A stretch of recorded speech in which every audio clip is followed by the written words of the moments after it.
मन का वास्तविक उद्देश्य कितना गहरा है, यह समझने के लिए परमहंस योगानंद एक और महत्वपूर्ण सत्य बताते हैं कि मन वह दर्पण है जिसमें आत्मा का प्रकाश प्रतिबिंबित होता है। लेकिन यह दर्पण धूल से भरा हो तो प्रकाश विकृत दिखाई देता है और मनुष्य स्वयं को कमजोर, छोटा और असहाय समझने लगता है।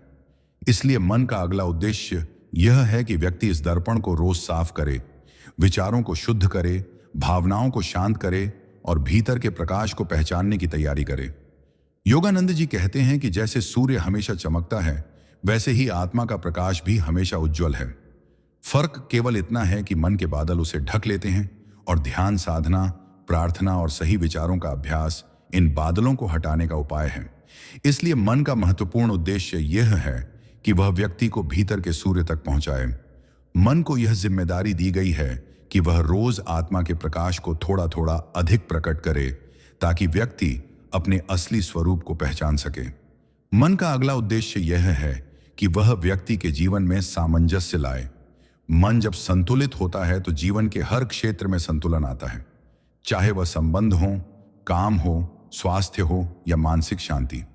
लेकिन जब मन असंतुलित होता है तो हर क्षेत्र प्रभावित होता है। मन का उतार चढ़ाव जितना अधिक होगा, जीवन का उतार चढ़ाव भी उतना अधिक होगा। इसलिए योगानंद जी कहते हैं कि मन को स्थिरता देना आवश्यक है। स्थिर मन वह मन है जो परिस्थितियों को देखकर टूटता नहीं, बल्कि उन्हें समझकर बदलता है। स्थिर मन वह मन है जो बाहरी शोर से नहीं हिलता, बल्कि भीतर की शांति से मार्गदर्शन लेता है। स्थिर मन वह मन है जो शिकायत नहीं करता, बल्कि समाधान खोजता है। और ऐसा मन बनाने का उद्देश्य यह है कि व्यक्ति अपने जीवन को एक उच्च स्तर पर जी सके। मन का अगला उद्देश्य यह है कि व्यक्ति अपने कर्मों को सचेतन बनाए बिना सचेतना के किए गए कर्म मन को और भारी करते हैं, लेकिन सचेतना के साथ किए गए कर्म मन को हल्का बनाते हैं। अधिकतर लोग अपने जीवन में प्रतिक्रिया आधारित जीवन जीते हैं, लेकिन मन का सही उपयोग प्रतिक्रिया से नहीं बल्कि जागरूकता से होता है। जागरूकता वह शक्ति है जिसमें व्यक्ति पहले अपने मन की स्थिति को देखता है, फिर निर्णय लेता है। योगानंद जी कहते हैं कि जागरूकता ही मन की असली शक्ति है, क्योंकि जागरूक व्यक्ति कभी भी मन की चाल में फंसता नहीं। जागरूक व्यक्ति मन का खेल देख लेता है और फिर मन को सही दिशा देता है। मन का एक और उद्देश्य यह है कि वह व्यक्ति को स्वतंत्रता दे। मन बंधन भी बना सकता है और मुक्ति भी। मन जब इच्छाओं, भावनाओं और आदतों में उलझ जाता है तब वह मनुष्य को बंधन में रखता है, लेकिन मन जब साफ हो जाता है तो वही मन स्वतंत्रता देता है। स्वतंत्रता का अर्थ है कि व्यक्ति अपनी भीतरी शक्ति, अपनी वास्तविक पहचान, अपने ईश्वरीय संबंध को समझ सके। योगानंद जी कहते हैं कि जो मन अपनी जड़ों को पहचान लेता है वह कभी डगमगाता नहीं। मन का उद्देश्य है व्यक्ति को पहचान की स्वतंत्रता देना, स्वयं को जानने की स्वतंत्रता देना, भीतर के सत्य से जुड़ने की स्वतंत्रता देना। मन का एक और गहन उद्देश्य यह है कि व्यक्ति ऊर्जा की दिशा को नियंत्रित करना सीखे।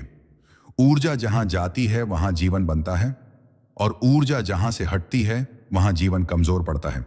मन का असली काम ऊर्जा को सही दिशा देना है, लेकिन अनियंत्रित मन ऊर्जा को व्यर्थ कर देता है।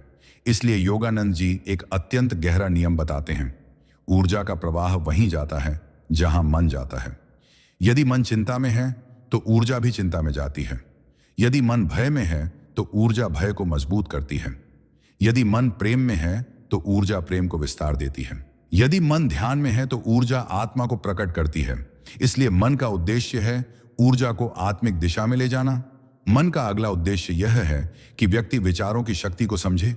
विचार केवल कल्पना नहीं है, विचार बीज हैं जो बाद में कर्मों में बदलते हैं, भावनाओं में बदलते हैं और अंतिम रूप में हमारी नियति बनाते हैं। योगानंद जी कहते हैं कि मनुष्य अपनी सोच से ही दुनिया बनाता है और मनुष्य अपनी सोच से ही दुनिया बिगाड़ता है। इसीलिए मन का महत्वपूर्ण कार्य है कि वह व्यक्ति को सही सोच प्रदान करे। सोच जो पवित्र हो, सोच जो शांत हो, सोच जो प्रकाश से भरी हो, ऐसी सोच जीवन को दिव्यता की ओर ले जाती है और नकारात्मक सोच व्यक्ति को अंधकार की ओर ले जाती है। मन का एक और उद्देश्य है कि व्यक्ति अपनी मानसिक सीमाओं को तोड़ सके। मन में बनी सीमाएं अक्सर व्यक्ति को कमजोर बना देती हैं। जैसे मैं नहीं कर सकता, मैं योग्य नहीं हूं, लोग क्या कहेंगे, यह मेरे बस में नहीं है। ये सभी सीमाएं मन द्वारा बनाई गई हैं, आत्मा द्वारा नहीं, आत्मा अनंत है, परंतु मन सीमित है। जब तक व्यक्ति मन को प्रशिक्षित नहीं करता, तब तक वह इन मानसिक सीमाओं में कैद रहता है। योगानंद जी कहते हैं कि मन को इन सीमाओं से मुक्त करना मनुष्य का सबसे बड़ा आध्यात्मिक कार्य है। जब मन सीमाओं से मुक्त होता है, तो व्यक्ति अपने भीतर की अनंत शक्ति को पहचानने लगता है। मन का एक और उद्देश्य यह है कि व्यक्ति अपने जीवन में प्रेम को विकसित करे। प्रेम केवल भावना नहीं है, प्रेम एक दिव्य अवस्था है, और मन को प्रेम की इस अवस्था तक पहुंचाने का कार्य मनुष्य का कर्तव्य है। लेकिन मन जब अशांत होता है, तो प्रेम की धारा सूख जाती है। जब मन शांत होता है, तो प्रेम का प्रकाश स्वतः बहता है। प्रेम भीतर की शक्ति को जगाता है। प्रेम मन को शुद्ध करता है। प्रेम मन को स्थिर करता है। प्रेम मनुष्य को ईश्वर के निकट ले जाता है। योगानंद जी कहते हैं कि प्रेम वह शक्ति है जो मन को दिव्यता से जोड़ती है। इसलिए मन का उद्देश्य है प्रेम को भीतर जगाना। मन का अंतिम और सर्वोच्च उद्देश्य यह है कि वह व्यक्ति को आत्मा तक ले जाए। आत्मा ही वास्तविक सत्य है। मन केवल माध्यम है, मन केवल सेतु है, मन केवल द्वार है। आत्मा वह प्रकाश है जो कभी नहीं बुझता। आत्मा वह शक्ति है जो कभी नहीं टूटती। आत्मा वह शांति है जो कभी समाप्त नहीं होती।